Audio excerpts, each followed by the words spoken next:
independent thoughts, independent life. This is Chad Benson. Think about what we're doing today. We're spending our time debating a bill that mentions slavery 25 times, but incarceration only once, in an era with no black slaves, but nearly 1 million black prisoners. That right there is so spot on. That's Coleman Hughes.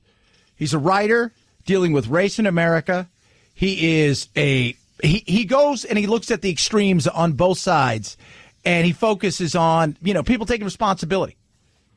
And I'm telling you guys right now, we're having a debate on reparations. We're having this debate on reparations. Is this something we really should be having? Right? And a lot of this comes from a 2014 Ta-Nehisi Coates paper about reparations and all of what took place. And it's a very big and it's an interesting read. But I will tell you this right now, why we're doing it. Incarceration. Coleman said it right there, incarceration. That right there.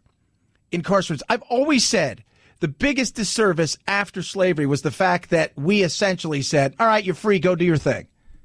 Not understanding, not teaching, not showing, having animosity. There's so many things we could talk about in this. And I'm not saying there's not racism in this country. I'm not saying there's not issues that need to be dealt with that we should be talking about. But it's hard to talk about any kind of issues in this day and age with the fact that everybody just screams, you're this, you're that. And then what happens? Everything dies down. We need to talk about these things. I got zero problems with it. Is this really what we should be talking about?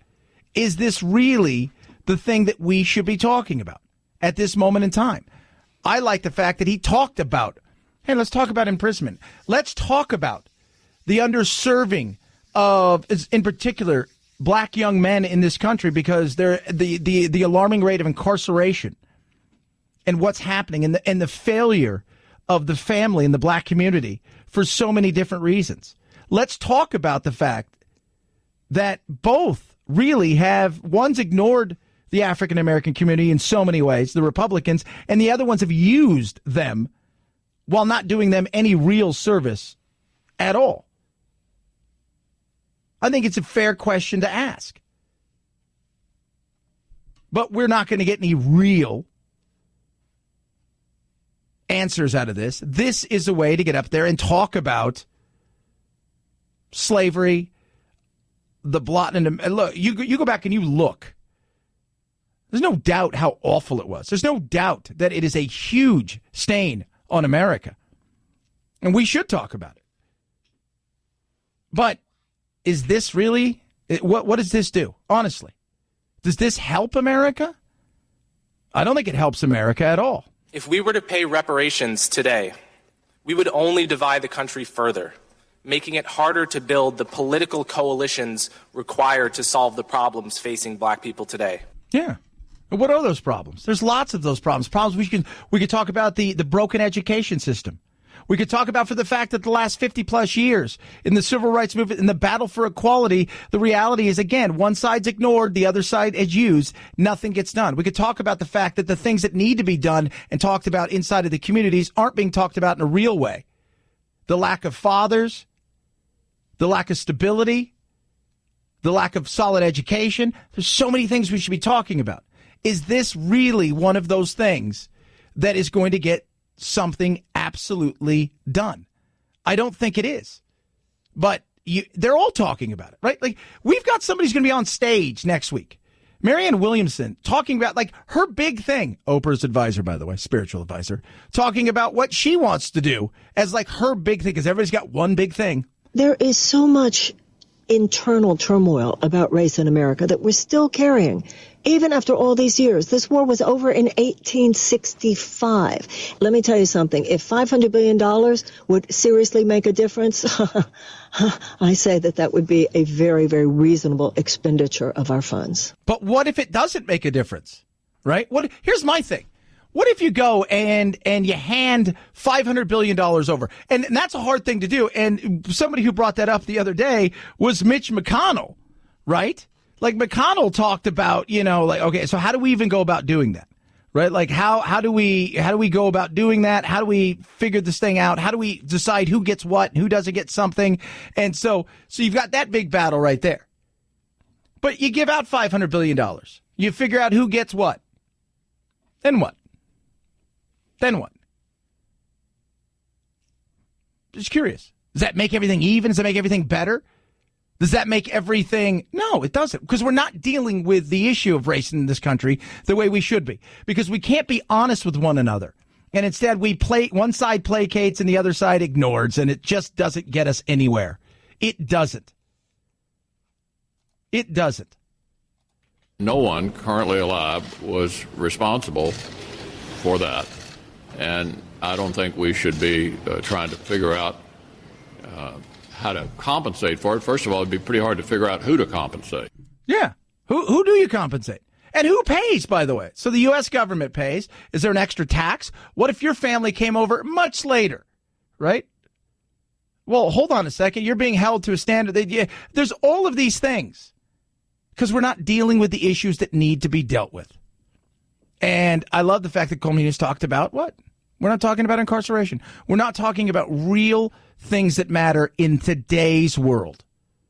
We're not talking about that. It is only this group, even though they attempted to enslave Native Americans, it is only this group that can singularly claim to have been slaves. Sheila Jackson Lee, talking about African slaves. Only this group. So this is, again, how do we go about doing it? And does it really bring the country closer together? No. I think we start talking about real issues. We stop this ridiculousness of going around and saying, you're this, you're that, you're this, you belong to this community, that community. We start looking at ourselves as Americans first and foremost. We start to put away. There's going to be hurt. It's not going to be easy, and it's not going to be perfect. And there's still going to be bigots and horrible human beings out there, because human beings will have choices to make, and they will always look for scapegoats. Doesn't matter where you are in the globe. You will find that. But until we can start dealing with it in a real way, this kind of stuff, this sitting down, debating and talking about this is all for show and does very, very little. 323-538-2423 at Chad Benson Show is your Twitter. You can tweet at us. Last night, I stand before you to officially launch my campaign for a second term as President of the United States. Thank you.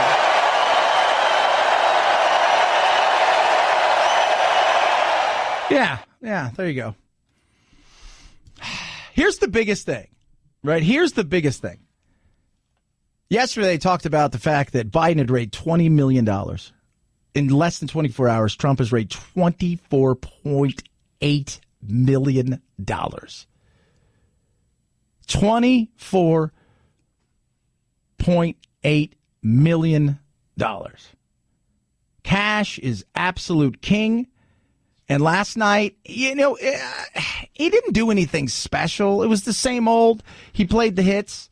I was talking today to my station out in Vegas, KXNT, and I said to them, I said, you know what? It was like if you go see a concert, right? Like they played the hits that you wanted heard, minus The Wall. Didn't really hear a lot of that.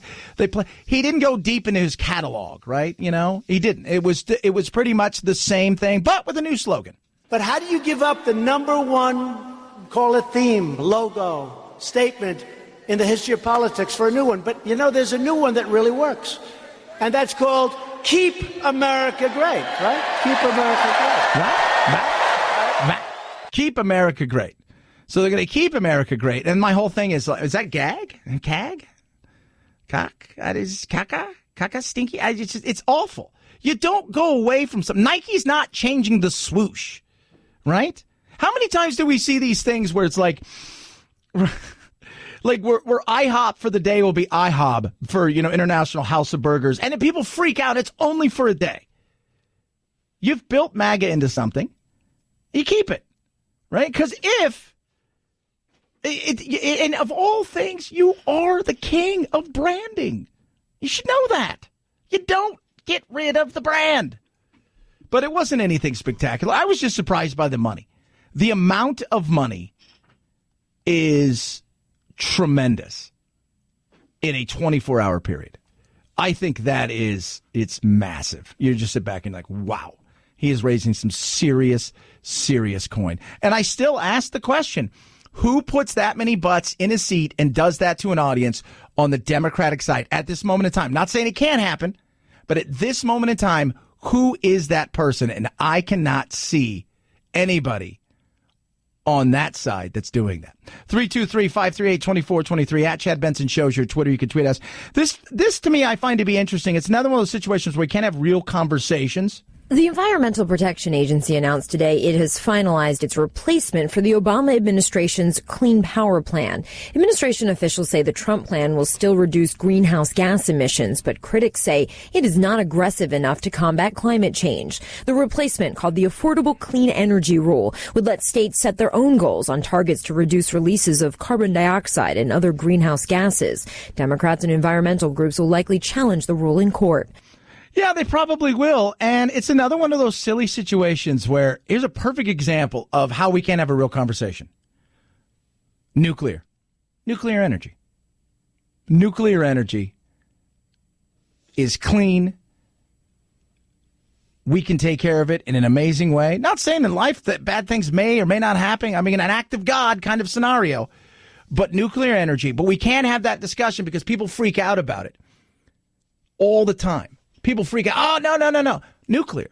I'll take nuclear over coal and just about anything else. Let's do it. Can't have a conversation about it because people freak out about nuclear.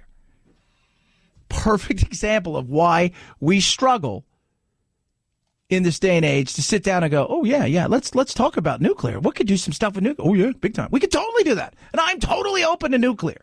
No, you can't, though.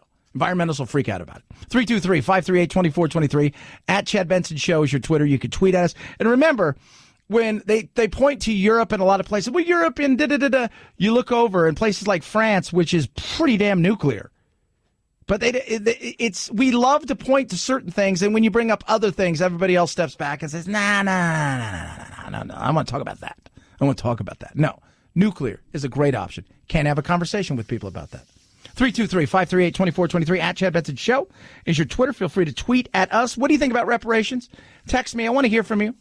I mean, is this just silliness and we're going around and around? We should be talking about things like health care, talking about things like incarceration, especially in the African-American community, talking about things I think that matter, that work in today's world. What do you think? Text the program, tweet at us as well. Guys, we're terrible taking care of ourselves. Hurt your knee, walk it off. Hurt your back, I'll be fine. ED, don't worry about it. No, 70% of men do not get treated for it. They don't even want to talk about it or anything. That's where Roman came in. Said, hey, let's do this from the comfort of your own home. Right? Roman's a one-stop shop, licensed U.S. physicians. They can diagnose ED and ship medication right to your door. It is so easy. You don't have to go to any kind of doctor's office, have an awkward conversation, waiting rooms, none of that stuff, or, going to the pharmacy. They do everything online. You go to GetRoman.com/Benson. You fill out a dynamic online visit. You chat right there with a doctor. You get genuine medication delivered right to your door, discreet, unmarked packaging. It is simple and easy. And right now, the visit is free. Go to GetRoman.com/Benson. That's GetRoman.com/Benson. GetRoman.com/Benson. At Chad Benson Show, Twitter, ChadBenson, Chad Benson Show.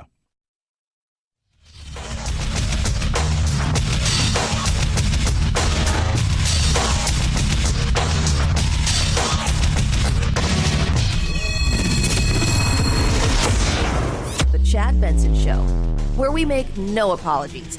Although we do say a few Hail Marys and Our Fathers now and then. Amen. Democrats and Republicans divided as ever on the Mueller report as they sit behind closed doors with one of the president's former closest advisors, Hope Hicks. Democrat Ted Lieu said she is answering some questions about the campaign, but not about her time in the White House, repeatedly claiming immunity. Even something as simple as, where is your office located? Objection. It is ridiculous. He added, though, the mood in the room is respectful, but ranking member of the Judiciary Committee, Doug Collins, had a different take on her answers. We're hearing a dramatic reading of the Mueller report, but nothing new. They plan to make a transcript of the interview available in the next 24 to 48 hours. There you go. Boy, was that exciting. You know what? In the place where I care, this rises just below or above. What's the newest Gummy bear? I mean, I could. Hope Hicks. Wow. She's immunity. But, what? This is Benghazi. This is all over again. That's what I'm waiting for next, right? Benghazi's going to come back. What are they doing that again? Are we doing this again? I feel like it. Who cares about Hope Hicks? She's hot. Chad, how dare you say that? I just said it. Don't care that I said it. She is. She's a beautiful lady. Let's not pretend, right? Let's stop pretending. And for those people out there, I want you to listen. This is LeVar Ball, right? If you don't know who he is, Lonzo Ball's his kid, was just traded from the Lakers to the Pelicans. And he is big baller brand. He's got 2 other kids. He is just absolutely insane at times. Crazy, sometimes crazy like a fox, and sometimes just out there. He was on yesterday, I think, First Take or one of their shows. And this is him flirting or saying something that everybody kind of just took in just a crazy way. Go ahead LeVar, before I get back to him. LeVar, can I switch gears with you because I have a question here? You can switch gears with me anytime. Okay. Let's stay focused here. All right. So he's now banned. Molly Queeram is her name. She's now banned from ESPN because he flirted and said something that was apparently totally the most offensive thing. If you bring Crazy on the show because you like what Crazy says, and he says something like that, do not be surprised. Also, if somebody says something like that, and you're that offended by it, get over yourself. I would love for people to flirt with me and say stuff like that because I'm so good looking. That's why I work in radio. Stop being offended by everything. But when you bring Crazy on, and that's him, because you want Crazy to say crazy things, and then he goes off even script compared to what you think he's going to do, don't be surprised. Right? Don't be surprised. 323-538-2423. At Chad Benson Show is your Twitter. You can tweet at us. Reparations. They talked about it on the Hill today. We've heard from a lot of people. What do you hear what Burgess Owens said? Former NFL great. It's the Chad Benson Show.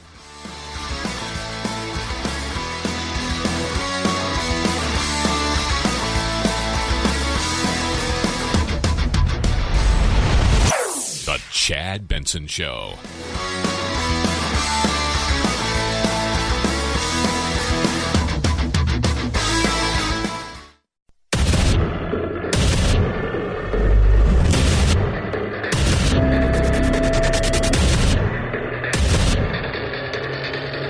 Independent thoughts, independent life. This is Chad Benson. America will never be a socialist country. Ever. Woo! Last night, Trump doing what Trump does. By the way, $24.8 million is what he raised in the first 24 hours. That's more than Beto, Warren, Biden, all of them combined. He crushed it. Does that mean he's going to win? No, it doesn't. But it is very interesting, the amount of money he raised in his big fund. I think the Orlando Sentinel said they have already come out and said they will back anybody who's not Trump. But the socialist thing is very interesting. Today we're talking about reparations. Big meeting today on the Hill. A lot of different people there, right? Conservatives, liberals, African Americans, all kinds of people sitting there talking about reparations. And we touched on a few, but one person who gave a very powerful speech is a guy named Burgess Owens, who happens to be conservative now.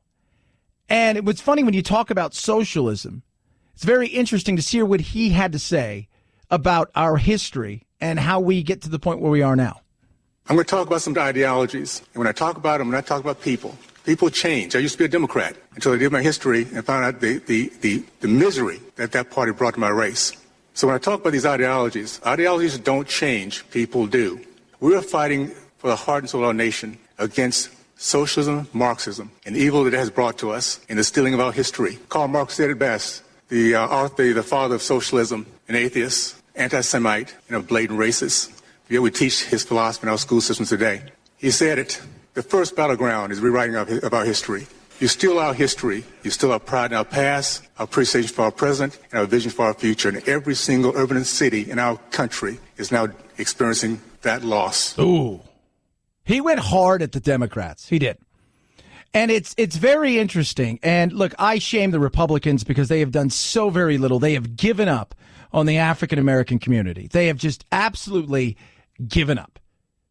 When I was out in 2016 and we were out at the convention, when I spoke to him, I looked around. I said, look, I mean, you know, I joked around with, I forgot who I was with one of the, one of the mucky mucks that was there, you know, because it was everybody's running around at Radio Row and Television Row and the whole 9 yards. And I just said, I looked at them. And I could have been Rance Priskin or somebody. I said, I look around. I said, where's the diversity? I said, a Klan meeting is more diverse than this. That's how bad this is. And their whole thought process is, we're going to give you the message, but you're going to have to come to us. No, wrong. It's time for you to get out there and do something. You've failed tremendously, too. But the Democrats, what have you done in 50 years? Honestly, you've played the game. You've talked a good talk. You've not walked a good walk at all. You have failed tremendously in doing the things you thought you were going to do. And some of the things he talks about, again, he goes after the Democrats and many others in this. And Burgess Meredith, Rock, that's a different one. Burgess Owen, again, he said, I didn't name names. But you knew exactly who he was talking to because he was looking around and it was very heartfelt. It was very real and you could hear it. And he points out some really good things. It didn't end there, by the way. The history of our black country, of our black Americans, has been stolen from us for decades, almost over a century. Booker T. Washington, 1882, began Tuskegee University. By 1905, it was producing more self-made black millionaires than Harvard, Yale, and Princeton combined. The 40s, 50s, and 60s, it was a black community that led our country in the growth of the middle class, led our country in terms of men committed to marriage, over 70%, now it's 30%. Led our country in terms of the committed to business ownership, 40%, now it's 3.8%. Men matriculated from college. We now have a higher percentage of men incarcerated in college. Yeah, that's absolutely true. Absolutely true. All of these things. And that family thing is huge. I don't care what anybody says. That is massive. And I look around and I say, okay, Democrats who do everything so well for people in the inner city, what have you done? Broken families, poverty. You talk a good game. You show up when it's election time. Then you go back to wherever it is that you do your thing from. And you blame other people for failures. And then go back to them and say, hey, we need another chance. I learned a long time ago that slavery is not a gene in the DNA helix. It's our actions. It's our attitude. It's our belief. I do not believe in reparation because what reparation does, it points to a certain race, a certain color, and it points them as evil and points the other race, my race, as one that is not only becomes racist, but also beggars. I do believe in restitution. Let's point to the party that was part of slavery, KKK, Jim Crow, that has killed over 40% of our black babies, 20 million of them. State of California, 75% of our black boys cannot pass standard reading and writing tests, a democratic state. So yes, let's pay restitution. Yeah. Strong, very strong. Again, both parties have failed in so many ways, the American people. But it is interesting. It is. And I feel like, and he talked about it, you know, essentially it's virtue signaling. You know, if you want to feel guilty because you're white and you want to pay, then do it. And he said, if you're black and you want to, you know, continue to go with that party, then maybe you should pay restitution as well. Wow. I was like, damn. It's very interesting, though. It is. And everybody, you know, they said their things. People made sense, and I understand. Look, and somebody said to me today, if you were going to do reparations, Chad, if you were going to do something, what would you do? I said, well, the first thing I'd start with education. If we're going to put money, let's put it in education. Right? Let's throw money at education. Let's do that, because that's where it's going to start. That's where it's going to start.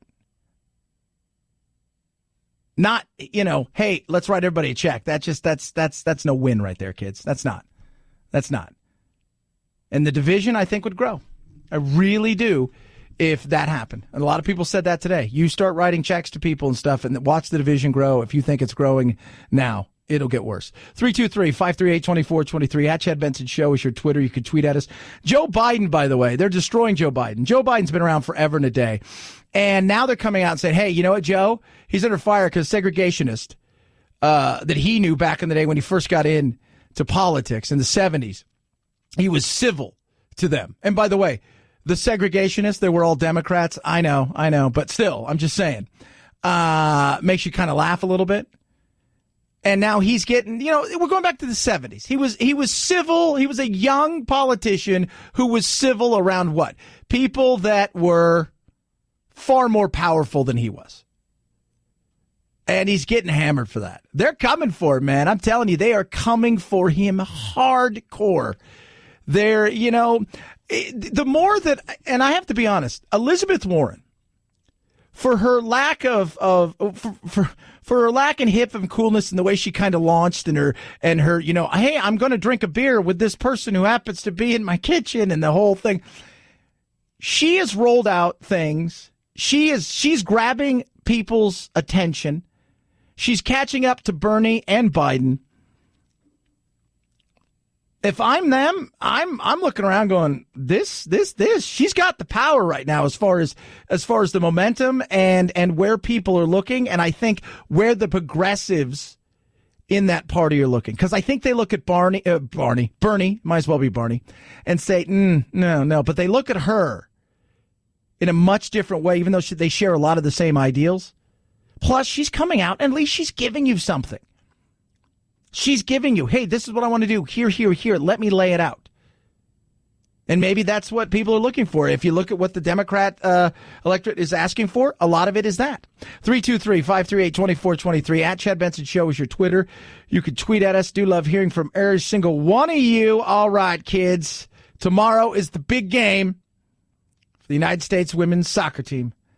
They're taking on the Swedes. I think that the team feels very different from the group that we took to the Olympics.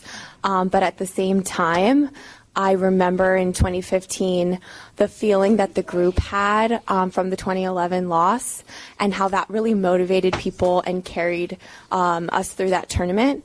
And I think that despite the fact that it's been 3 years, you don't forget the taste in your mouth when you fail and when you lose in a world championship. And I think that there's a little bit of that will definitely act as motivation. And you always play to win and to never have that feeling again. Yeah, and we'll see. They take on Sweden tomorrow. Sweden is one of the better teams in the world. The U.S. obviously is one of the favorites between us and France. A lot of people think Sweden is very good. But I still think, based on the things that I have seen, we seem to be, I've watched a few of the games from some of the top teams. I got to be honest with you, and I want America to win. Without sounding obnoxious and being an obnoxious American, I don't see too many teams that are as good as us. Doesn't mean on that day something can't happen, because that's always a possibility, kids. But I'm just saying that I think right now, at this point in time, we do look a little bit head and shoulders above everybody else. 323-538-2423 at Chad Benson Show's your Twitter. Speaking of sports, that's why I don't coach kids' games right here. This is why I don't coach kids' games. This is why I don't ref. This is why for all the years I played soccer, I coached for like a year and a half. And then I'm like, I will never do it again except for my little brother who's got special needs. Youth baseball is a time to learn the game. Learn about hard work, teamwork, and sportsmanship. But last weekend... So on Saturday morning, just before noon, we were called to the baseball fields at Westgate Elementary School for a large-scale fight. Those values got lost on the diamond when Lakewood police had to intervene. When we got there, at least 15 to 20 adults were fighting. This all stemmed from a 7-year-old youth baseball game. The players were 7 years old. The umpire, 13. Yeah, 13. 13 years old.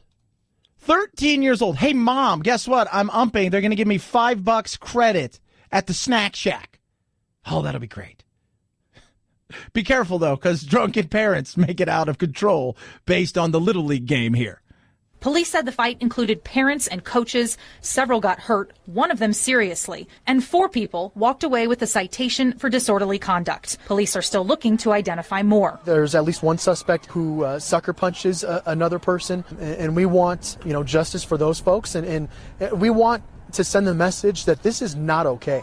There's little kids involved. There's 7-year-old kids who are watching their coaches and their parents, people they're supposed to look up to, people they're supposed to learn from, and this is what they're seeing. Yeah. Shame. Every parent should be suspended. And unfortunately, I got to say this. I would, you know what? If you're suspended, your kid's suspended too. You need to learn this is not okay. What is wrong with people? How insane is that? And by the way, it's not just an American thing. When I lived in England, I'd see little kids' games where parents would be out of control too. This bizarre competitiveness is just insane. And it happened with my sister when she was in gymnastics before she went all crazy and cuckoo. Same thing. This just, you watch that damn show with that lady who teaches the kids how to dance. They're insane, too. It's weird. Stay out of your kid's life. Give them the opportunity to do something. Root them on. If they really want to go far and you have a chance to help them, great. But you know what? Don't pick a fight with another child, you idiot. 323-538-2423. At Chad Benson Show's your Twitter. You can tweet at us every day. I'm telling you guys, this organization I'm working with is amazing. Called Wounded Paw. You can check them out at woundedpawproject.org. Every day, dogs are euthanized in the thousands, and every day, about 20 veterans commit suicide. Now, but with your help, Wounded Paw Project is connecting our furry best friends with our nation's heroes. What they do is they go into these kill shelters. They identify dogs. They think, hey, this shelter dog can become a service dog. They adopt them, train them, and then get them to the people who need them the most, our veterans, first responders, and their family. It is amazing, but they need your help. It could be a cash donation, or it could be an extra car, RV, truck, boat, whatever you have sitting around that you're like, hey, I was going to trade this in, but why not? You're going to get a tax write-off. It is amazing. Every dollar helps. You're going to be saving a paw to save a life. It is incredible. This is what I want you to do. Check it out for yourself. Go to woundedpawproject.org. That's woundedpaw, P-A-W, project.org. Or call 844-678-4PAW. That's 844-678-4729. They are amazing. What they're doing for our first responders, our veterans, and their families is incredible. And what they do with these animals is truly amazing. WoundedPawProject.org. At Chad Benson Show, Twitter, ChadBenson. It's the Chad Benson Show.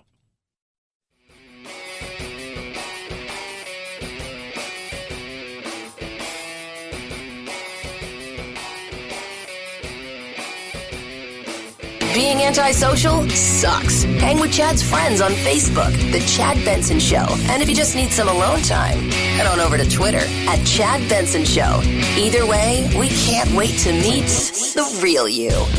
I keep telling everybody they should move on. No moving on for Avengers Endgame, the record-breaking Marvel movie coming back to theaters with new footage. That according to Marvel Studios head Kevin Feige. The new stuff in theaters next weekend. The extra push could put Endgame past Avatar as the highest-grossing movie of all time worldwide. Yeah, which is kind of why they're doing it. But I'm interested to see what they have. Like, here's something you could have done, right, if you were smart. And I'm pretty sure they're pretty smart. You make this, and then you film a completely separate last 30 minutes. Right? With a few things here and there that you add in. Kind of like, just smidge, right? Right? Like choose your own adventure kind of thing. And you add a few things here and there so it keeps people, into the movie. And then that last 30 minutes could be totally different than what you saw the first time. Throwing the audience completely off. And then ramping up the excitement again and potentially doing another who knows how much. I mean, you're already filming it, so you might as well just do 2, right? I remember when they did Back to the Future 2 and 3, which is not a good example of cool things, but they filmed both of them simultaneously. You might as well, because they're like, look, this is the time we've got everybody. So might as well try it out, see how that goes. Would have been interesting. 323-538-2423. At Chad Benson Show is your Twitter. You could tweet at us. Love hearing from you. What would you do? You could call it the Real Housewives effect, or you could just say it's wanting to look as young on the outside as you feel on the inside. That's how the American Society of Plastic Surgeons sums up the spike in procedures being performed on those in their 50s, 60s, even 70s year over year, with liposuction, hair transplants, and breast augmentation leading the way. Less invasive procedures like Botox and fillers are also on the rise. The baby boomer divorce rate has gone up since the 1990s, and so has dating. That could obviously also be playing a role. Yeah, very interesting. Because, so many things. First of all, we're living longer and healthier. We are still working at a high level. Many of us are still doing the careers that you've done forever and a day. So you're also competing with younger, right? As you live older, maybe, you get past the situation where your kids are out on their own and you decide, hey, we're going to go our separate ways, and you want to look. There's all of those things. So you think to yourself, what would you do? And I'm like, you know what? As far as like plastic surgery, I said, I joke, not liposuction, but we use a cool sculpting is what we're talking about. I do a little bit of that. Why not, right? Right? If you can, why not? Maybe Botox. I see people who get Botox all the time, and I'm just like, are you surprised? Because you look like you're surprised. Perpetually surprised. 323-538-2423. At Chad Benson Show's your Twitter. Feel free to tweet at us. Love hearing great. Check out the Instagram as well. Chad Benson Show.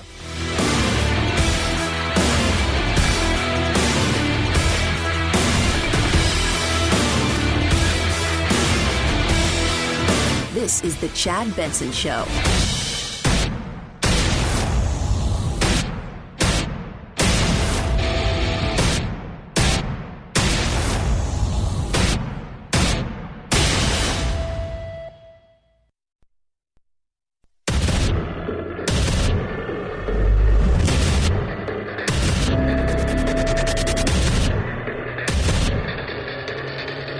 Independent thoughts, independent life. This is Chad Benson. There's no such thing as absolute immunity. The White House is just making stuff up. And they're not asserting executive privilege, which actually is a thing. They're afraid to assert it. So we're going to go to court, we're going to win, and then we're just going to make Hope Hicks come back again. You just want to look at her because she's pretty, Ted Lieu. No, I don't. She's not even pretty. Okay, maybe a little pretty. She spoke today behind closed doors. Spoke with Congresswoman Debbie Lesko about it. Nobody outside of D.C. cares that she spoke. I'm going to tell it to you right now. Right? Like some of the talking head people will talk about this.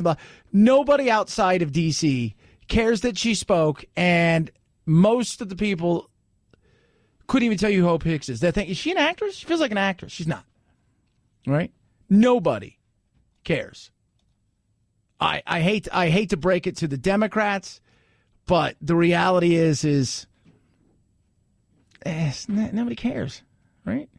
They're going to talk about it, though. It's ad nauseum. I mean, it's like CNN and MSNBC. It's just like, oh, God, just to be a fly in the wall, to hear her say I'm not going to answer that question. Urgh. I just sit there and scratch my head. 323-538-2423. At Chad Benson Show is your Twitter. Last night, 24 hours ago, he took to the stage to the throngs of quadrillions at the Amway Center at Orlando, USAAmerica.com, Florida. I stand before you to officially launch my campaign for a second term as President of the United States. Thank you. And the crowd goes wild. He raised $25 million. Pretty good. Pretty good. Like, that's good work if you can get it. Doesn't mean you're going to win, but it's all right. Pretty good right there. Long way to go. Very long way to go. And in a weird way, it's going to seem short at times. But next week, the Democrats will take to the stage. Right now, Biden is in trouble with the Democrats for things that happened in the 70s when he was civil with people who were segregationists in this party. And they're coming for him. They do not want anything to do with he's just not what they want. He isn't.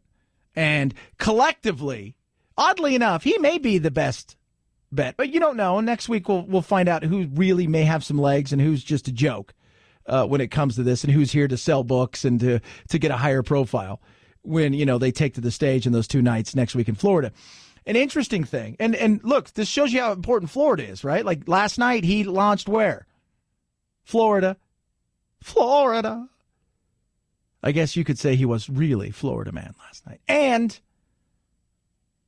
they're going to have their first 2 debates where Florida shows you the importance of certain states as must-haves to get anything done. So it'll be very interesting. But I think that it's one of those things where,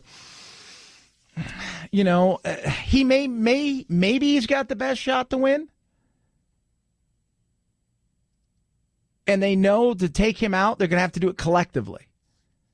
And that's what they're doing. Collectively. They're going to slowly but surely, I think, do everything they can to chip away at his lead. Elizabeth Warren is chipping away the most. Yesterday, it was brought to everybody's attention that AOC... The United States is running concentration camps on our southern border. And that is exactly what they are. They are concentration camps. And if that doesn't bother you... It bothers me that we have to be in a position where we have to house this many people in certain areas because they're coming here in throngs and none of you are doing anything about it. It bothers me. Does it bother you? Does it bother you that that's happening? Because I've been at the border. Have you been at the border? I've been there on a few occasions. I've talked to the men and women. I've had them on my show. I've been there, talked to them face to face. I've been at night with them. I've been out early in the morning with them. I've been in the trucks with them. I've been there as they've taken people in who've surrendered. I've been there. When I was out with Congressman Biggs about a month and a half, 2 months ago, again, he said, I invited a bunch of Democrats. Some said I'd love to come, but I can't. The optics aren't good. And all that was there was Republicans. And some of those Republicans, by the way, had never seen the border, had no idea what was going on there. The only time they show up is to say, look, it's a concentration camp. Let's look at all these, how horrible these things are, right? And that was ridiculous. It was absolutely ridiculous. Mark Morgan is the acting head of ICE and was asked about the concentration camps. We have IG report after IG report. We have non-government organization, NGOs, that are constantly providing double check on that, which we should. I encourage the check and balance. I encourage inspections. And I'm very, feel very satisfied that if you go to these facilities, whether it's a Border Patrol facility, an HHS facility, or an ICE facility, that they will be safe and adequate conditions to detain individuals. Yeah. That's it. Safe and adequate to detain. Because that's what it is. You're coming here. You're not supposed to be here. What are we supposed to do? Whenever I ask my Democrat friends, whenever I ask people out there who think it's awful and horrible, first of all, I said, where were you in 2014 when these things were also in use when Obama was president? The Republicans shamed it. The Democrats supported it. Now it's reversed. Here we are, those many years later, and we still haven't done anything about it. It shows you the ineptitude and the inability and the fact that nobody actually wants to get something done. They're not concentration camps. They're not. They're not.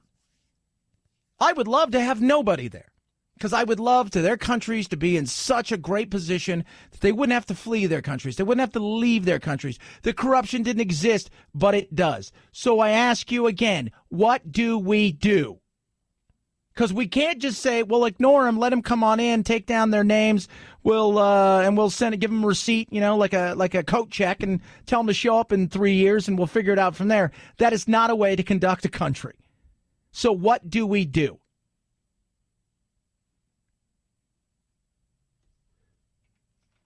That is a fair question to ask.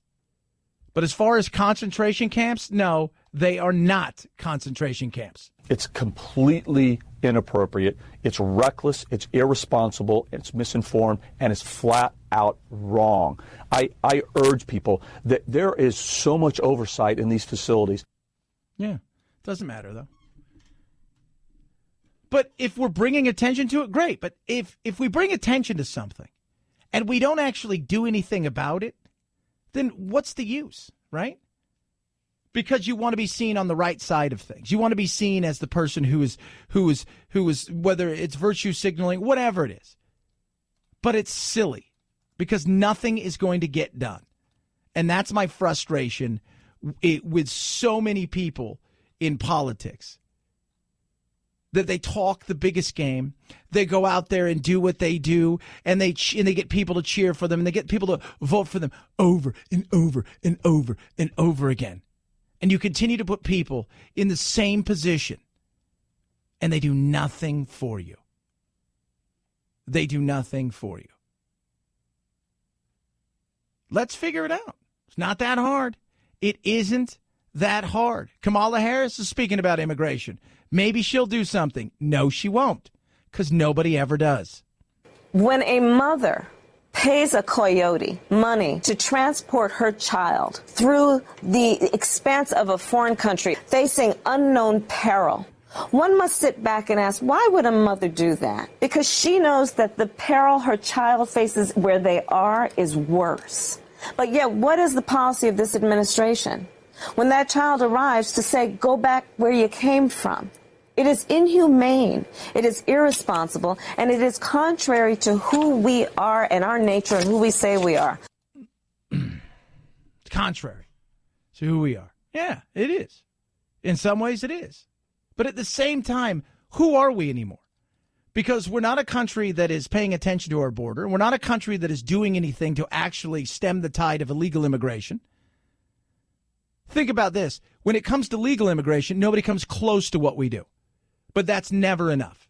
And if you dare say, hey, we need to sort this out the right way, you need to come here the right way, you're a xenophobe, you're a racist, or all the things, that is not a winning formula. Get things done. Kamala Harris isn't getting anything done. Trump's not going to get the things done that people think he's going to get. Nobody is until people stand up, and I mean in groups, people who are common sense, level-headed, who can say, all right, we're going to sort this out the real way. And I don't think we have the politicians who have the cojones enough. You know, the one who's going to bring it up the loudest is the person that's going to bow out the minute. Because once you do something like this, you know, chances are you're going to piss a lot of people off, and you got one chance of doing this, and then you're kind of done. Because you're going to piss enough people off that they'll get you out of there. But we don't have that. Not right now. So we'll continue to see this same thing over and over again. 323-538-2423 at Chad Benson Show is your Twitter. You could tweet at us. Reparations today were also being talked about on the Hill. Another situation where here we are talking about reparations, right? So we're going to talk about reparations, something that's not going to happen. But they talked about it today. And I just sat back and I shaked my head and I'm just like, really? We would insult many black Americans by putting a price on the suffering of their ancestors. And we would turn the relationship between black Americans and white Americans from a coalition into a transaction. Yeah. Like we'd split the country even more. It is not good. We could talk about things and how we go about some of the stuff I've talked about for years that we should be looking to do to bring people from poverty to prosperity. But if people's feelings potentially could get hurt, if you're talking about things that make some people angry, i.e. talking about, you know, fathers in the homes, things of that nature, how it's not reparations, but education and putting money in education in certain places and doing certain things. No. Can't do those things, huh? Was it Chris Rock that said it, Producer Phil? You know, you could raise a kid by yourself. You could also drive your car with your knees, but it doesn't make it a good idea. It's not a good idea. Just little things we don't talk about. Because if it's feelings, those trump facts. 323-538-2423 at Chad Benson Show, Twitter, tweet at us. MyPillow's amazing. Here's a fact. You're going to sleep better with MyPillow. Here's another fact. 60-day money-back guarantee right now. Lowest price ever offered to my listeners. What are you going to get? Well, I'll tell you. 2-pack. Under $70, the premium pillows, lowest price ever offered, 60-day money-back guarantee. Same amazing pillow, made in the United States, 10-year warranty, machine washable and dryable. And yeah, free shipping. Boom! $34.99 per pillow. You're going to sleep so amazing. Last night I passed out. What did I get? Let's take a look at my sleep last night. Oh, 7 hours and 35 minutes. Boom. What are you waiting for?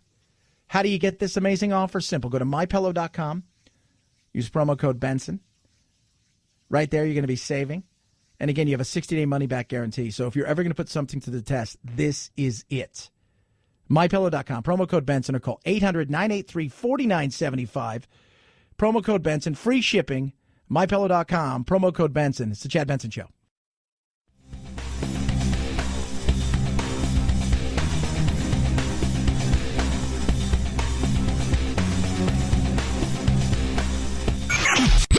The Chad Benson Show, where the sensible center hangs out. Hey, you. That doesn't mean you can put your feet up on the table. You're despicable. This is Chad Benson. No progressive. Real change doesn't start with the police department. Real change starts with our community. Oh, Jerry Williams. She is for those of you who don't know, she is leading the Phoenix Police Department. And another incident in Phoenix, it's not a good situation. On top of that, you've had incidents of shootings in the past. Last night, they were expecting 400 or 500, and 2,500 people showed up. You had angry people over what took place and was caught on video of a man's foot being swept out while he was in custody, and his girlfriend, who was holding a baby, being held at gunpoint and screamed at. Angry people last night and continuing to be angry today in the dealings of people of color and police officers. And then, of course, this is on the heels of Facebook posts that have been outed and social media that have been outed across the country in several police departments as being sexist, racially just awful and bigoted. And that is not a good situation for police. And it brings up, once again, how do we bridge the gap between the community of color and police departments where neither seem to trust each other? Internal Affairs has identified and prioritized the posts clearly advocating violence or death against any protected class such as ethnicity, national origin, sex, religion, and race. These officers have been removed from the street that fall under those categories.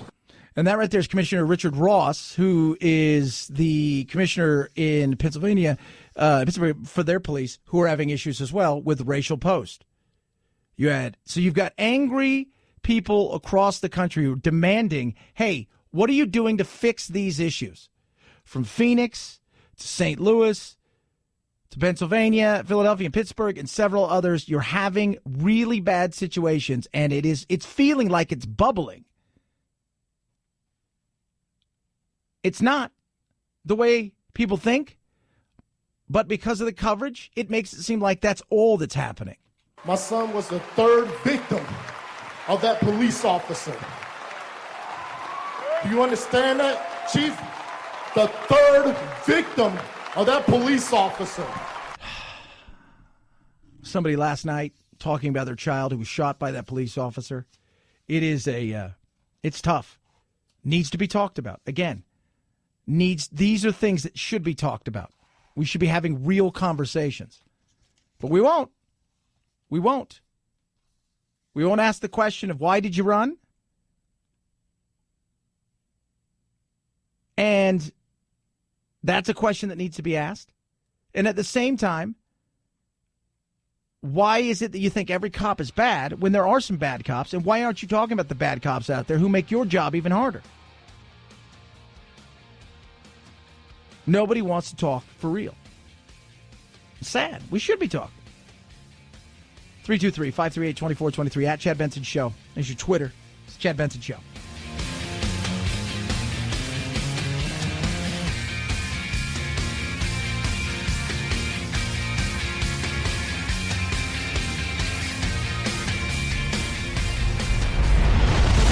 The Chad Benson Show.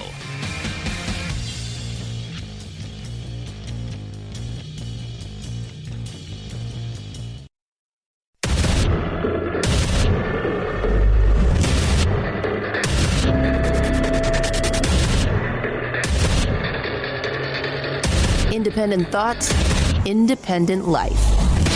This is Chad Benson. We would insult many black Americans by putting a price on the suffering of their ancestors. And we would turn the relationship between black Americans and white Americans from a coalition into a transaction. Yeah, big debate going on today and hearing about reparations. Should we have reparations? Should we not have reparations? How does this work in an already fractured country that a lot of people think it is, with our tribalism and insanity? How do we make this work? Should we even be talking? I don't think we should be talking about this. I don't. That's Coleman Hughes, black guy, saying, well, are you serious? Like, really? Like, we should be talking about incarceration, not reparations. One thing that actually matters, and we should be talking about how we deal with that in the African American community, as opposed to something that you can't quantify. How do we do this? You know, producer Phil and I were talking, and he made up a good point. So it's like, okay, so Marianne Williamson wants to give $500 billion. How does that work? Is it like a class action lawsuit where everybody gets $5.33? Right? How does that work? And then who's the next group that says, well, they got theirs, I want mine? Right? Is it the Chinese who come out and said, hey, we helped build the railroads. Look at the indentured servitude, the things that went on there. We want ours. Who's next? And Marianne Williamson, who's running for president on the Democratic side, more touchy-feely, right? Think she's Oprah's spiritual advisor. Think of her as Tony Robbins without the bad language. My idea is that it would be dispersed over a period of 20 years, and the stipulation would be for economic and educational renewal. Now, within that, it would not be for white America to say, if I owe you money, I don't get to tell you how to spend it. Okay, well, hold on a second. So it's for economic renewal, education, but then you saying you don't want to be able to tell them how to spend it, right? No, it's silly. We should talk about real things. We should talk about how do we move forward as a country. How do we put aside the fact that, you know what, for all of the talk about the division and what Trump does, and we can have that debate. I got no problem with that because some of the stuff he says is absolutely asinine, inflammatory. The reality is talking about something like this and every single person that's running for president having to answer these questions, knowing full well that it's not going to happen and it's not going to help, and we should be talking about real solutions that are going to move us forward. It's not a winning argument at this point in time. It's time for us to talk about what we can do to help bridge the gap and to help move everybody forward. And rather than bring people down, let's lift people up. Let's talk about that in a real way. Not this, hey, this sounds great because I want to be, virtue signaling. 323-538-2423 at Chad Benson Show's your Twitter. You could tweet at us.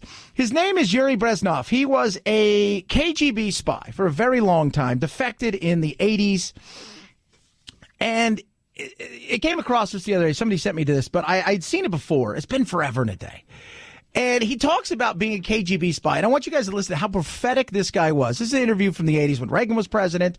And he really was a vocal critic of where we were headed in a lot of ways, not understanding, but also talking about what the Russians and the Soviets were all about when it came to quote unquote spying. Ideological subversion is the process which is legitimate, overt, and open. You can see it with your own eyes. All you have to do, all American mass media has to do, is to unplug their bananas from their ears, open up their eyes, and they can see it. There is no mystery. There is nothing to do with espionage. Yeah, because there was the whole thought about espionage. But when you think about what took place with our last elections, and then you listen to this, and the way that they go about attacking the country in the subversive way, from academia to media to disinformation. And he talked about, look, the spies, you think spies. No, this is how it's really done. The main emphasis of the KGB is not in the area of intelligence at all. According to my opinion and opinion of many defectors of my caliber, only about 15% of time, money, and manpower is spent on espionage as such. The other 85% is a slow process which we call either ideological subversion or active measures, активные мероприятия in the language of the KGB, or psychological warfare. It is amazing. It's like so prophetic when you listen to him talk about it. It's like everything. This is the playbook of the KGB. This is the playbook that they have put in. And whoever they are, whether it's China, the KGB back in the day, the whole 9 yards before they fell apart, this is absolutely to a T the playbook of what's happening in America. What it basically means is to change the perception of reality of every American to such an extent that despite of the abundance of information, no one is able to come to sensible conclusions in the interests of defending themselves, their families, their community, and their country. Yeah, none. It's a great brainwashing process which goes very slow, and it's divided in 4 basic stages. The first one being demoralization. It takes from 15 to 20 years to demoralize a nation. Why that many years? Because this is the minimum number of years which requires to educate one generation of students in the country of your enemy, exposed to the ideology of the enemy. In other words, Marxism-Leninism ideology is being pumped into the soft heads of at least 3 generations of American students without being challenged or counterbalanced by the basic values of Americanism, American patriotism. Wow. Last time I checked, that screams of academia, doesn't it? See the rise of socialism, all of these things, and what's happening. You're getting one viewpoint in many cases. You're being told over and over again how bad America is. You're being told all of these things with very little pushback. And if there is any pushback, what happens? There are repercussions. And kids are coming out with this ideology that, hey, look, we're talking about socialism and all of these kind of things. And you could talk about democratic socialism in a lot of different ways. But when I hear somebody like Bernie talking about it, and I hear about how he wants to take over, he wants to eliminate private health insurance, and he wants to do a lot of things that scream to me much more of a Venezuela feel, an authoritarian feel, as opposed to a feel of the Scandinavian, as he always talks about. The result you can see. Most of the people who graduated in the 60s, dropouts or half-baked intellectuals, are now occupying the positions of power in the government, civil service, business, mass media, educational system. You are stuck with them. You cannot get rid of them. They are contaminated. They are programmed to think and react to certain stimuli in a certain pattern. You cannot change their mind, even if you expose them to authentic information, even if you prove that white is white and black is black. You still cannot change the basic perception and the logic of behavior. Oh, that is so spot on. And that's just us and our tribalism, right? Like, even if we show you real information, even if I say, here, look at these numbers, let's talk about this, look at these numbers, it doesn't matter. Depending on what side of the aisle you're on, you're going to believe what you want to believe. And if you listen to them, it's over 15, 20 years. We've had academia. We're pumping kids out of school who are coming out with a mindset that is, well, it's not the quote-unquote American mindset that we used to have. It's not apple pie and baseball. It's none of those things. It's all of these different things, and we're fighting amongst ourselves. And this disinformation, if you listen to him talk about, this is from the 80s. He's talking about stuff that's being implemented now, that's come through now. And this is like a perfect warning shot to go, well, wait a minute here. Yeah, we talk about all the stuff that's going on with, with Trump and the campaign in 2016, a lot of different things. But this was going on long before that. In other words, these people, the process of demoralization is complete and irreversible. To get rid of society of these people, you need another 20 or 15 years to educate a new generation of patriotically minded and common sense people who would be acting in favor and in the interests of the United States society. It's very interesting. It is very prophetic. Again, you look back and you say to yourself, wow, that guy was spot on. It could be about today when you think about it. And to talk about the fact that 15% of the quote-unquote spies, the James Bond, the Hollywood stuff he likes. That's 15%. Those are run-of-the-mill. This is how it's really done. It's subvert.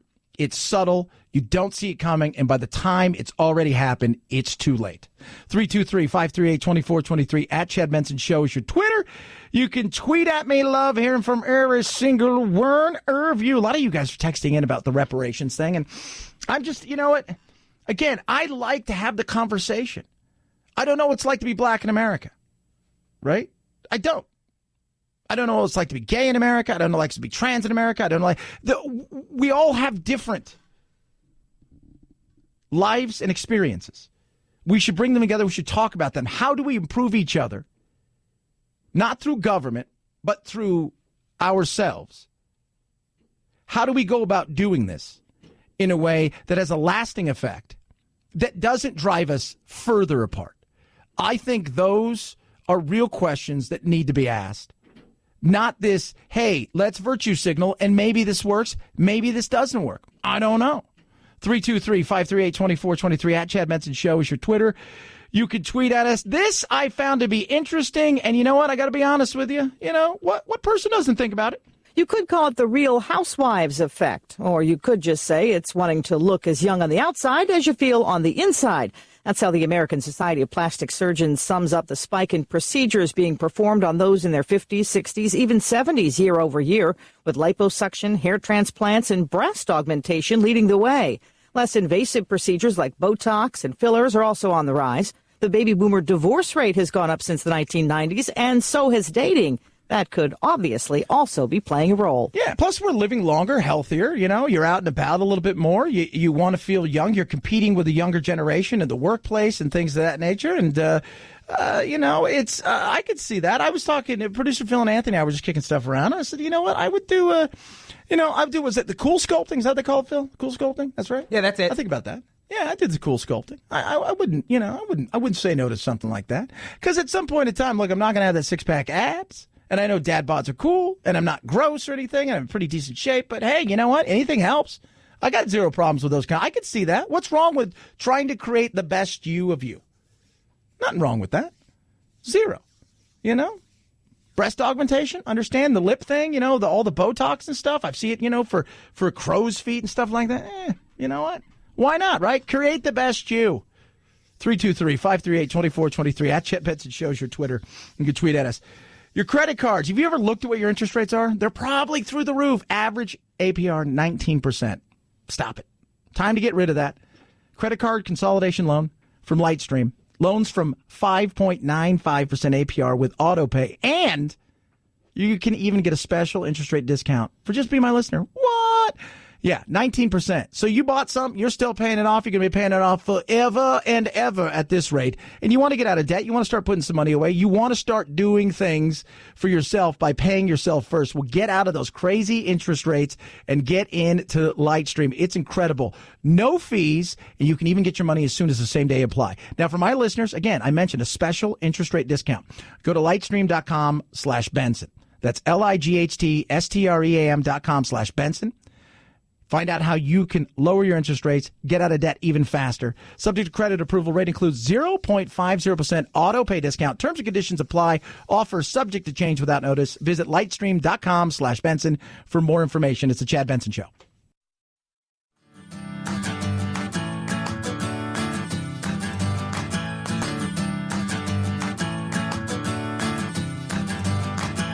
Running with scissors sounds great compared to this. Say what?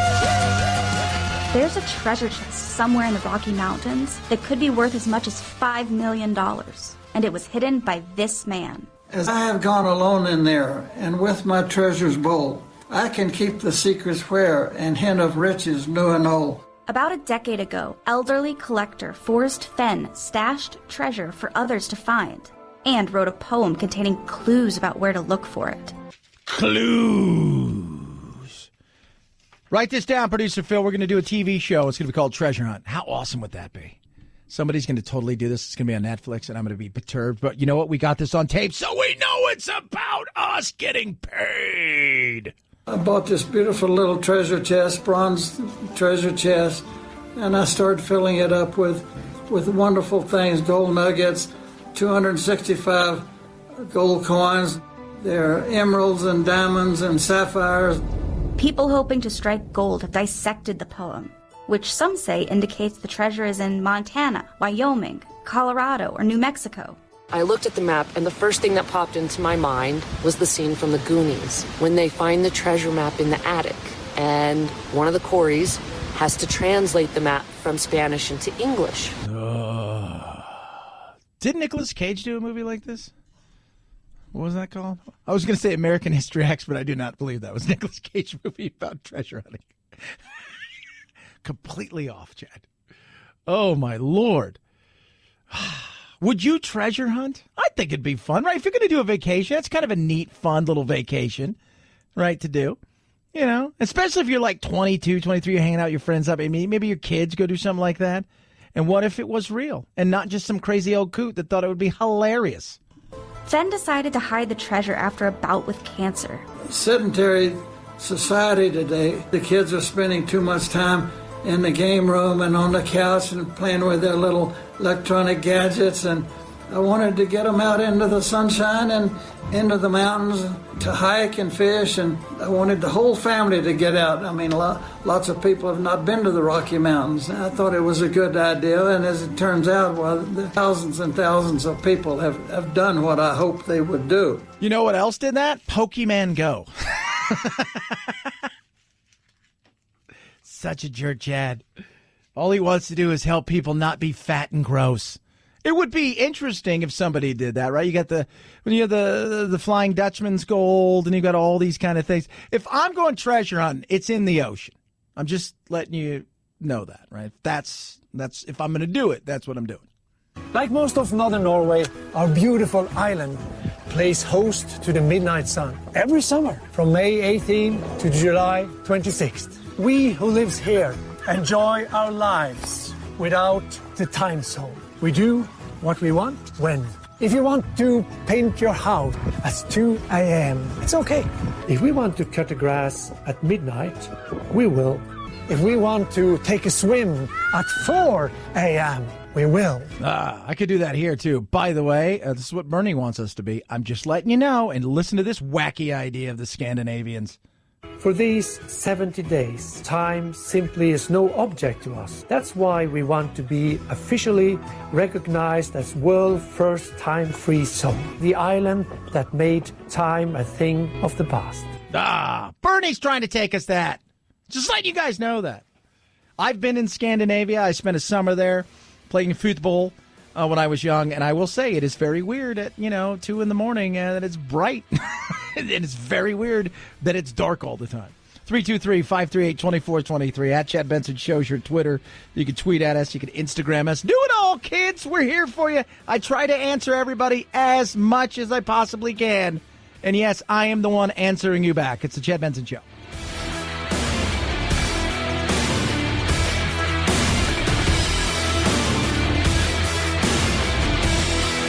This is the Chad Benson Show.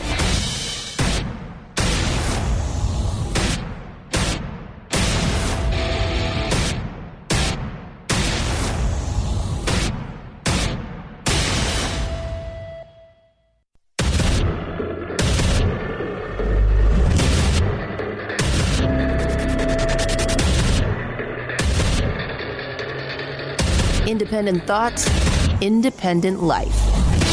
This is Chad Benson. I stand before you to officially launch my campaign for a second term as President of the United States. And the crowd goes wild. Oh, no way! Jack in the background there screaming. Ah. Yeah, not a shocker. Here's something that's crazy. $24.8 million raised overnight. What? That's nuts, man. Friends. That's crazy. Wouldn't it be hilarious if the $24.8 million was just like Bernie's? Like, all $3 checks? I'll give some money to Bernie. I got no problem. I'll give money to all of them. See what you guys do with it. Here, play. Because whoever wins, I want to be on their good side. I really don't care. I don't care who wins. But, Chad, don't you want to keep America great? What? But how do you give up the number one call it theme, logo, statement in the history of politics for a new one. But, there's a new one that really works. And that's called Keep America Great, right? Keep America Great. CAG? That's why would you mess with your logo, right? McDonald's isn't going, hey, you know what we should do with the arches? We'll flip them upside down. We'll call ourselves Wobadonald's. Wait, what? Yeah. No, let's do that. McDowell's. Coming to America. They're McDonald's. We're McDowell's. They have the Big Mac. We have the Big Mick. Why would you do that?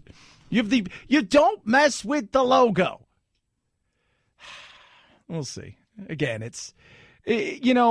like the people are freaking out. Yesterday I posted something about the polls, and everybody's like, oh, my God, there's even a Fox poll in here.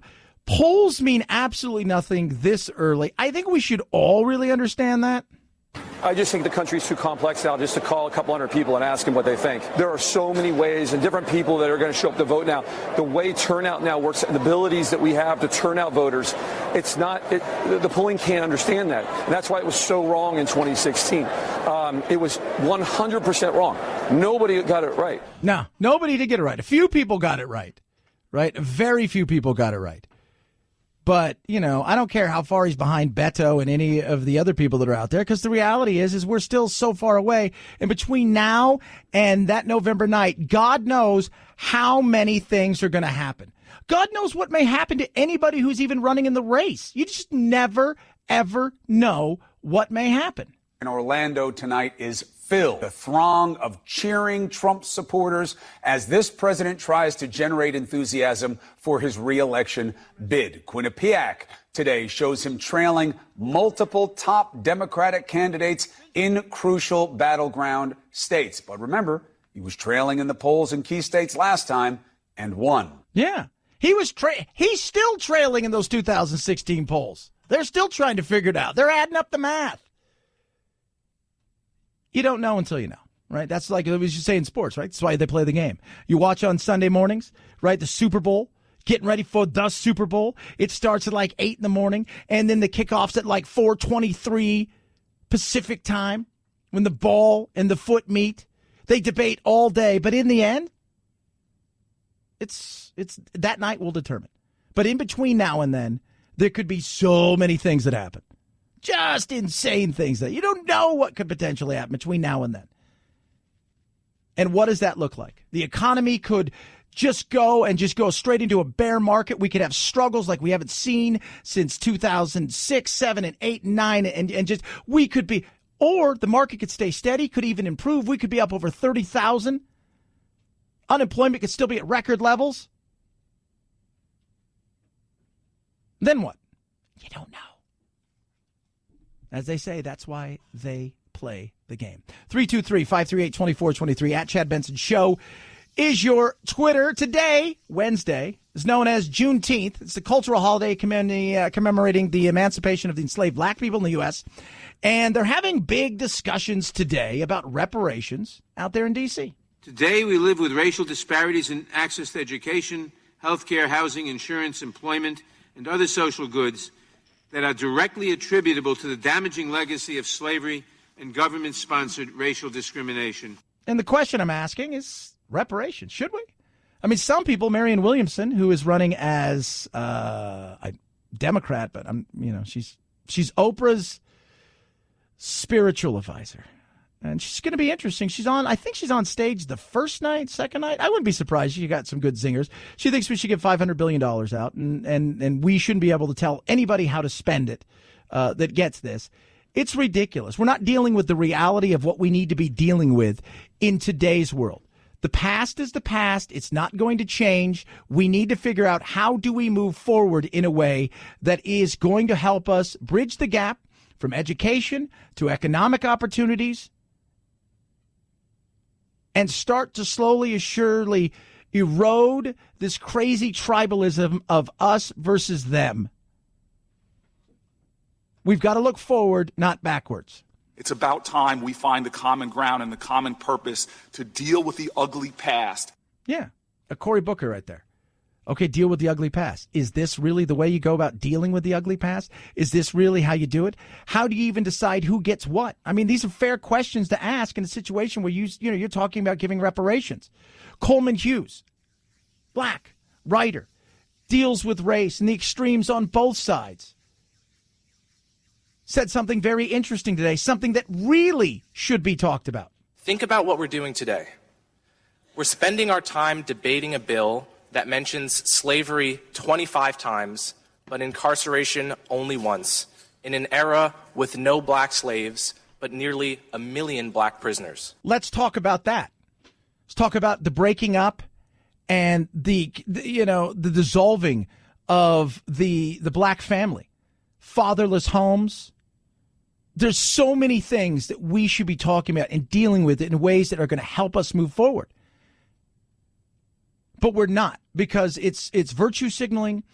It is the social justice warrior aspect. It's more, again, about identity politics and things of that nature and being seen as I'm the good white person. No, call me the bad white person if you want, but let's deal with the here and now and how we move forward. That's the thing that matters. I can't fix yesterday. I also wasn't involved in yesterday. But I want to fix today and move forward in a way that benefits us all. And if you think that this is going to help, quite frankly, I don't buy that if we gave reparations, this helps at all. If we were to pay reparations today, we would only divide the country further, making it harder to build the political coalitions required to solve the problems facing black people today. Yeah. And what else? Lack of solid education. And in many cases, lack of school choice. Underfunding in communities across the board when it comes to education, infrastructure, things that can be addressed in a very real way. But we can't have honest conversations in this country, from climate change to any other thing, from immigration stuff, because it becomes a shouting match of us versus them. I'm right, you're wrong. Without saying, look, we all have got a part to play. We all have responsibility in this. How do we get past this and move forward without somebody saying you're racist, you're anti-this, you're anti... It doesn't work. It doesn't. So until we can start to put aside the differences of the name callings and start figuring out how we move forward, these kind of things are show more than anything else. 323-538-2423 at Chad Benson Show is your Twitter. You can tweet at us. Today they're also talking about that there Max 8 and 9. Remember that airplane? And they brought Sully Sullison, he's the hero of the Hudson, up to talk about this itself, because, Boeing finally got somebody to buy one yesterday. It's like, somebody buy one. Airbus is blowing them away. I said, these crashes, the ramifications of these for Boeing are going to last God knows how long, maybe a decade. I recently experienced all these warnings in a 737 MAX flight simulator during recreations of the accident flights. Even knowing what was going to happen, I could see how crews could have run out of time before they could have solved the problems. Yeah, Boeing's already came forward and said there was some serious issues. And think about this if you're Boeing, too. It's even if they say, look, our people are going to fly and our families are going to fly and all of these things, psychologically, which is a huge thing. How do people feel about something like this? How do you feel about it psychologically? It's like this, throw me on this thing. If the public does not feel safe about flying, then they won't fly. If they don't fly, airlines don't need to buy airplanes. If they don't need to buy airplanes, airplanes don't need to be built. And if there's no need to build airplanes, there will be no jobs in aviation. Yeah. And they rush something through, crony capitalism potentially with the FCC and a few other things that have gone on. It's not a good look for Boeing, and it's a struggle, and they're still trying to figure it out because more and more people come through saying, look, there's some issues for sure. And if you bought the entire thing, you were all right. But if you didn't get all of the stuff, right, that comes with the Boeing airplane, if you didn't get the upgrades, if you didn't do those kind of things, there are some serious issues. But one thing they did say, and I found this is, and Sully said this, is, we are still humans. From my 52 years of flying experience and my many decades of safety work, I know that we must consider all the human factors of these accidents. Yeah, which I think is something that also talk about. We have to think about everything, including the human side, because even though there were issues, could they have been prevented by other pilots? Question. But if I'm Boeing right now, you might want to hold on to that stock for a little while longer. 323-538-2423. At Chad Benson Show is your Twitter. Feel free to tweet at us. Do love hearing from everybody. Candid. Can I be candid with you? Nah. All right. Your teeth. As you get older, they move a little bit. Not as wide as they used to be, right? You're thinking to yourself, I probably need braces. I want this smile to be $1 million right now. It's about $3.50. That's where Candid comes in. Candid has orthodontists who are licensed in your state. They're going to create a treatment plan for you. And then what they're going to do is they're going to give you a 3D preview of what your final results are going to look like, right? They're going to have custom clear aligners, 65% less than braces. You're never going to have to go to an orthodontist office. It is incredible what they do. In that 3D preview, you're going to go, wow, my teeth are straight, bright, and white. Yes, yes, yes. And in many cases, it's done in less than 6 months. And did I mention you'll save thousands? Oh, yeah. Get your beautiful smile. Get your straight teeth from Candid. Right now, my listeners can save $75 off. How do you do that? Simple. Go to candidco.com/Benson. That's candidco.com/Benson. You're going to save $75 off. You're going to learn everything about it. Remember, brighter, straighter, whiter teeth in just 6 months. Yes, yes, and yes. Candidco.com/Benson. Candidco.com/Benson. It's the Chad Benson Show.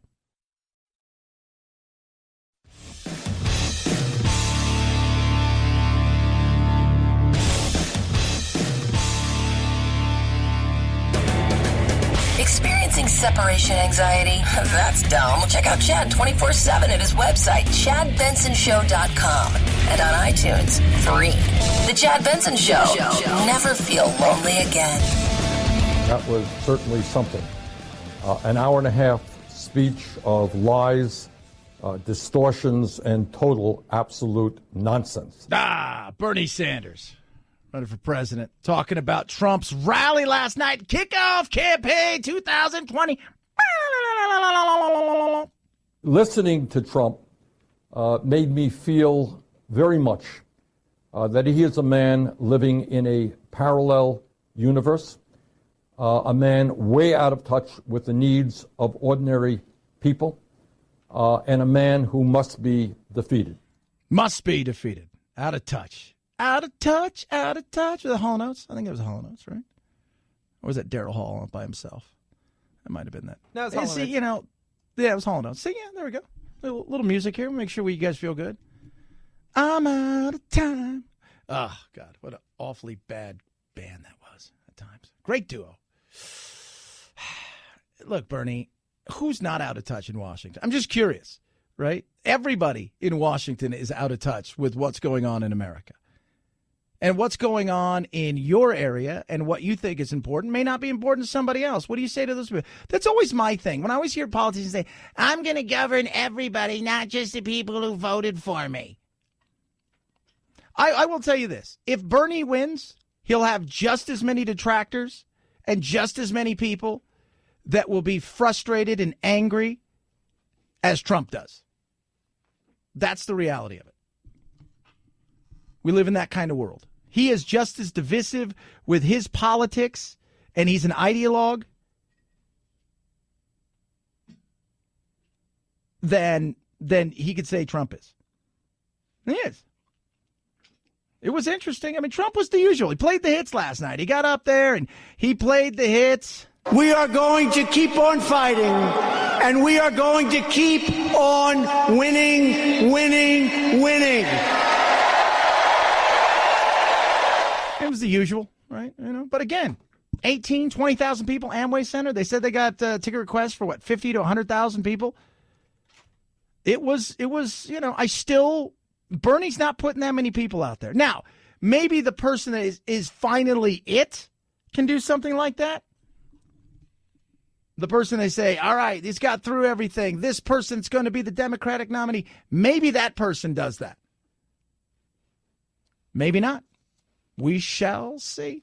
in recent years, pretty much every mass shooting or mass casualty event that is heavily covered by the media, the survivors of that event and the loved ones of people who died are deluged with people telling them that the event was a hoax, that it was a cover-up, that their loved ones never existed, that they never died. And they deal with years and years and years of harassment. Yeah, so the Sandy Hook families have won a lawsuit. And it's you know, it is true, you know. I mean, you go look at the Alex Joneses of the world. Oh, man. And many other ones. They have this craziness. But there's always a conspiracy theorist in something. There's somebody who's a conspiracy theorist in every aspect of anything that happens. It's not just that these people have websites spreading lies about Sandy Hook, is that they call the families, they show up at Sandy Hook Elementary School and in the town of Newtown over and over. They really have devoted themselves to making people miserable. Yeah, because they're awful and they're miserable themselves. So they got to take it out on everybody else. And they always know better than everybody. They know better. I know better. I know it's a false flag operation. We didn't land on the moon. Blah, blah, blah, blah, blah, blah, blah. 9/11 was an inside job. Blah, blah, blah, blah, blah, blah, blah. As YouTube gets rid of stuff, right, and they got rid of the flat earthers and things like that, my question is, are they getting rid of, like, loose change, the 9/11 truther people, too? Is that going away or no? Is it still going to be picking and choosing? Just curious. 323-538-2423. At Chad Benson Show is your Twitter. It's the Chad Benson Show.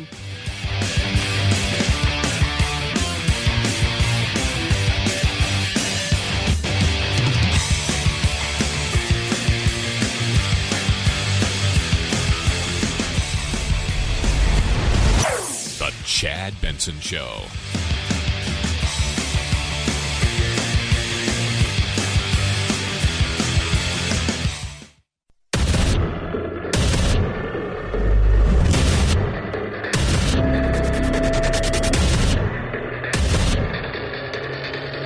Independent thoughts, independent life. This is Chad Benson. And so I wonder about having the last word. What happens when the last word is no words, when it's silence? And I feel a sense of anger where we are in the United States of America, where we have not had direct conversations about a lot of the root causes of the inequities and the pain and the hurt manifested in economic disparities, manifested in health disparities, manifested in a criminal justice system that is indeed a form of new Jim Crow. And so we as a nation have not yet truly acknowledged and grappled with racism and white supremacy that has tainted this country's founding and continues to persist in those deep racial disparities and inequalities today. This is a very important hearing. It is historic. It is urgent. That right there is Cory Booker. Today they're having a hearing on reparations. And look, he's right. In some ways, the problem is we're fighting something and we're arguing about something that none of us had a part in. We're blaming, we're pointing fingers at each other. We're not talking about, hey, how do we go about fixing this? We're not talking about the things that we should be talking about. Reparations? I'm sorry. I sit here and think, no, this is ridiculous. Let's talk about real problems that face the black community today and how we go about doing things that bring us closer together, that bridge those gaps of inequities. How do we do that? How do we do that? Virtue signaling and having some sort of hearing is not the answer. There are other things that we need to be doing. There are other things that we need to be talking about. This, to me, isn't anything more than a show. And I don't think it's going to put us closer together, right? And I think in many cases, and Coleman Hughes, the writer, the journalist, said the same thing. Look, you know what? You pay out reparations. This is only going to make you think this is going to bring people closer together? Who gets what? Right? Several people have texted in and says, hey, what about the Native Americans? A couple of people said, what about the Chinese and what took place on the railroads and things like that. So many. Who's next? Conversations we need to have. But it needs to be a situation where we're talking about finding better situations. It's not going to be perfect. Solutions that you come up with aren't going to make everybody happy. But how do we go about doing that in a real way without looking at each other and blaming each other for something else? How do we do that? I don't know if we can. Not in today's political climate. I don't know if we can. Speaking of that, yesterday, the craziness heard around the world. The United States is running concentration camps on our southern border. And that is exactly what they are. They are concentration camps. And if that doesn't bother you, I don't. Yeah, you don't. That's probably the best thing. People doubled down. Chris Hayes last night. Andrea Pitzer. For 40 years before Auschwitz, we had concentration camps, things that were called concentration camps. What we're doing now fits very cleanly inside that tradition. At the same time, the death camps, which were on top of the existing concentration camp system, including Auschwitz and a series of other camps in which we had gas chambers, mass killings, that is a singular moment in history. And for the people that want to respect that, I think that's fine and that's important. Yeah. Yeah, it's fine. It's important. So what you're saying is this is just a prelude to this. And I got a lot of that yesterday. A lot of pushback from people saying, yeah, these are concentration camps. These are absolutely 110% concentration camps. This is the way it's going to go. This is Mark Morgan, who is the acting ICE chief. Representative Alexandria Ocasio-Cortez has accused this agency, and particularly this department, of housing migrants in what she calls concentration camps. Do you think that's an inappropriate comparison for the Congresswoman to make? Now, do you? Well, he's not thrilled. It's completely inappropriate. It's reckless. It's irresponsible. It's misinformed. And it's flat out wrong. I urge people that there is so much oversight in these facilities. Yeah, there is. There's a plenty of oversight in these facilities. Does it mean it's going to be perfect? Well, it's government oversight, so no, it's not going to be perfect, and that's not good enough. I asked my friends who are Democrats, who are progressives, who's like, she's right. I said, well, so what do we do? Right? And I said, where were you in 2014 when these facilities were around when Obama was president? Where were you then? Where were you then? You never want to answer that question. And the Democrats who were for it then are against it now, and the Republicans that were against it then are for it now, because that's the political tribesman and gamesmanship we play. But I asked the question, what do we do with people? Did you show up here? Right? They came here uninvited. They show up. What do we do with them? Do we just have the open border policy that a lot of people think, hey, maybe we do something like, well, we have the open border policy. It'll be totally no. What do we do? How do we go about doing this? Overworked, underpaid, understaffed, struggling, underfunded, dealing with record amounts of people that are coming here from all over the globe, by the way. How do we deal with this? Nobody has an answer they want to put out there.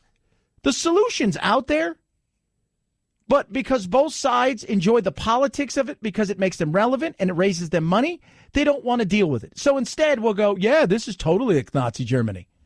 We have IG report after IG report. We have non-government organization, NGOs, that are constantly providing double check on that, which we should. I encourage the check and balance. I encourage inspections. And I'm very, feel very satisfied that if you go to these facilities, whether it's a Border Patrol facility, an HHS facility, or an ICE facility, that they will be safe and adequate conditions to detain individuals.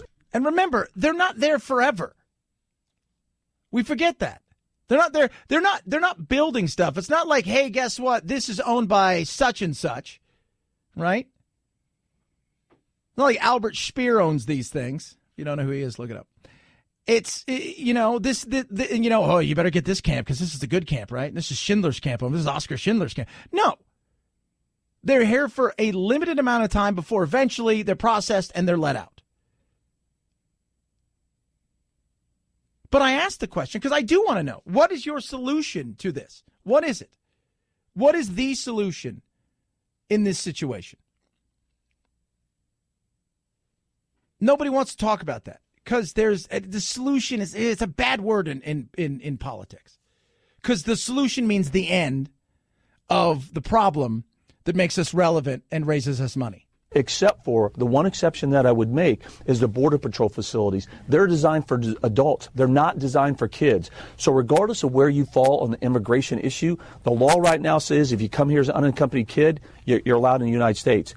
They should not be in Border Patrol facilities. That's why we need Congress, in part, to pass that supplemental bill to get those kids out of Border Patrol stations into more adequate facilities run by HSS. And Congress has sat on their hands for weeks and have not done that. No, and they're not going to. They're not going to give in because it's about the other side looking like the other side got one over on them. And that's kind of the sad thing about the politics and the political world we live in nowadays is it's more about the parties and the people. How much can I raise? How relevant can I be? How much can I sit up there and say stuff like, hey, this is a concentration camp. We're headed towards Nazi Germany, which, by the way, is stupid. Stop saying that. Stop saying that. And here's a great example of this is Beto. So Beto today want to talk about the St. Louis. St. Louis was a ship. He'll explain it to you. In 1939, a ship set sail from the port of Hamburg, Germany, with more than 900 Jewish refugees aboard. It's called the St. Louis. Children, women, and men bound for Cuba. They were going to deboard in the port of Havana, but as they were crossing the Atlantic, Cuba changed their asylum laws and did not allow those passengers to leave. All right. So St. Louis, famous story, right? You know part of the story, right? If you don't, he'll finish it. So they set course for the United States. Our president, Franklin Delano Roosevelt, said that ship could not come to this country. We didn't have the capacity. This was not our problem. The captain of that ship tried to run it aground in Florida, but we sent out Coast Guard cutters to prevent them from doing that, ultimately forcing that ship back across the Atlantic to Europe, where more than 250 of her passengers, children, women, and men, were murdered in the Holocaust. Awful. True. Ish. Here's the story of the St. Louis. He's right about that part of it, but he doesn't tell you all of it. We had quotas. I don't know if you guys are aware of this. Back in the day, we had quotas. The U.S. Immigration Nationality Act of 24 strictly limited the number of immigrants who could come here to the United States in 39, right? The annual combined German-Austrian immigration quota was just about 27,000 plus. It was filled. If they were to allow those people to come here, it would have denied thousands of German Jews placed already ready to come here to be placed further back and kick them off. Oh, yeah. Plus, you had public opinion. The Great Depression left millions of people unemployed and underemployed. People scrambling for jobs. There was a lot of things going on. And you had a lot of people who wanted to be isolationists. In fact, about 83% of Americans at the time opposed relaxing restrictions on immigrations. They sympathized, but they go, you know what? That's Europe's war. We don't want any part of that, right? They wanted to be isolated. Let them do them. So there's a lot that goes into these things that we don't talk about. But you got to paint the picture because it's all about being relevant. It's all about keeping alive that right there because it makes you sound like you're woke and good. There's a lot that goes into that. I just asked the question of what do we do with immigration? How do we have 100,000+ people that continue to come here month in and month out? And I'm not talking about the people we don't catch, and I'm not talking about the people who overstay the visa. I'm talking about people who show up at the border. How do we continue to do what we do, right? And not get anywhere in our political world? And how do we continue to see this not just year in and year out, decade in and decade out, and not make changes to the asylum law and to our politicians? And what would you do in a situation like this? How do you do it? What do you do? Do you say just let everybody in? Is that what we're going to do? No, that's stupid. Well, we should let everybody in for asylum reasons. Well, then everybody in the world's going to come here. So what do we do? Nobody ever has a real good answer. 323-538-2423. At Chad Benson Show is your Twitter. You can tweet at us. Trump, the EPA, the battle The Obama administration's Clean Power Plan, which aimed to reduce greenhouse gas emissions and combat climate change, never went into effect. The Supreme Court in 2016 put the plan on hold after legal challenges from coal-producing states and businesses. The Clean Power Plan would have required states to submit extensive plans on how they would reduce carbon dioxide emissions by requiring power plants to install new technology or switch to a more renewable energy source. The Trump administration says that plan went too far. Yeah, so the EPA is rolling stuff back or not even putting things in effect, and people are freaking out. Trump came out, the cleanest water and all this kind of stuff. We could debate. There's places where it's a little bit cleaner and places where it's not so clean that we should be doing a better job. He wants to allow states to do their thing. I'm okay with that. I still want to have a conversation of why aren't we talking? We talk about coal all day. Why don't we talk about nuclear? What is wrong? Why can't we have a conversation about nuclear? You want cleaner power? Why not? And then everyone points, well, what about Chernobyl? It's like, get over it. You saw what happened to the Soviet Union. You saw they fell apart, right? Their Legos didn't work. Our Legos are better. 323-538-2423. They had, was it big blocks? What's those things called? What's the alternative Legos? Is it massive blocks, big blocks? It's awful. They had Lincoln Logs, basically. They had Lincoln Logs. Not as good. Not as good. Guys, we're terrible taking care of our health. Doesn't matter what it is. ED's one of those things when we don't want to talk about it. It's our ego. It's embarrassing, whatever it is. 70% of men do not get into a doctor to talk to them about what's going on. And that's not a good thing. Well, Roman came along and said, you know what? We've created the perfect way for this to happen. You don't have to go to the doctor's office. There's no pharmacies and embarrassing conversations, waiting rooms. You do everything from the comfort of your home by seeing a doctor. You go to GetRoman.com/Benson, complete a dynamic online visit. You're going to chat with a doctor right there, right? Chat with a doctor. There's a free online visit. And if they say, hey, you know what? You need medication, they're going to send it directly to you, discreet, unmarked packaging. It is that simple. Don't be some of that 70%. Get out there. Get back on your game. Check it out right now. Free online visit. Go to GetRoman.com/Benson. That's GetRoman.com/Benson. GetRoman.com/Benson. It's the Chad Benson Show.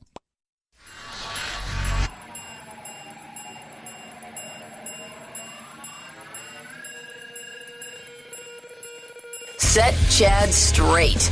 Text the show, 323-538-2423. That's 323-538-CHAD. Someone has to do it. Might as well be you. The Chad Benson Show. Go ahead, LeVar, before I get back to him. LeVar, can I switch gears with you because I have a question here. You can switch gears with me anytime. Let's stay focused here.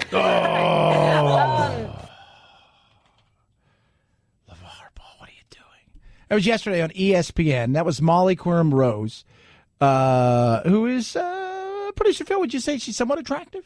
I would say she was somewhat attractive. Yeah, and he said something. Now, if you don't know who LeVar Ball is, he's a loudmouth. He's got 3 sons. Lonzo Ball was just traded from the Lakers, in this big AD trade. And he's got his other 2, LaMelo and LeAngelo Ball.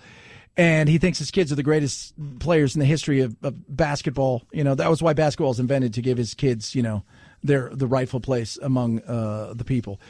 He, I thought he was trying to be funny, but of course in this day and age, it became very much a sexist thing, and now people are upset about it. And she goes on to say after this, if anyone's calling HR today, it's me. Bye, everyone. And people are asking her questions, and how do you feel? And I just thought to myself, wait, what? Look, I thought it was kind of like an offhanded, but is that where we are? I mean, was that you? If she feels that way, I get it. We're not supposed to say those kind of things. I just thought he's stupid, right? First of all, when you have him on and you continue to give a platform to somebody who's going to say outrageous things, don't be surprised when he says outrageous things. Don't be surprised. And that's one of those guys where when you have him on, he's going to say insane things, and you got it. So don't be surprised by what you got. Don't be. Because he is exactly what you think he is. He's outrageous. That's why people put him on. That's why. 323-538-2423. At Chad Benson Show is your Twitter. You can tweet at us. Something that is just... People are texting in about the reparations. We've been talking about that throughout the day today as they have the hearings on reparations. And I am open to listening on how we bridge the gap of inequities how we try to make things better going forward, but you're not going to fix the past. That's just not going to happen. And I think people need to really understand that that's not happening. So how? Reparations isn't the answer.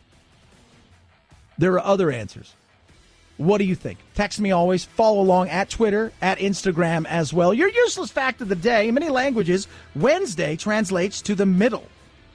In Mandarin Chinese, it translates into third day. And by the way, if you're going to ask for a raise, go on vacation, whatever, bosses say Wednesday is the perfect day, according to many polls and questionnaires, to ask for something. Have a great rest of your Wednesday. Talk to you soon. Night, Jack.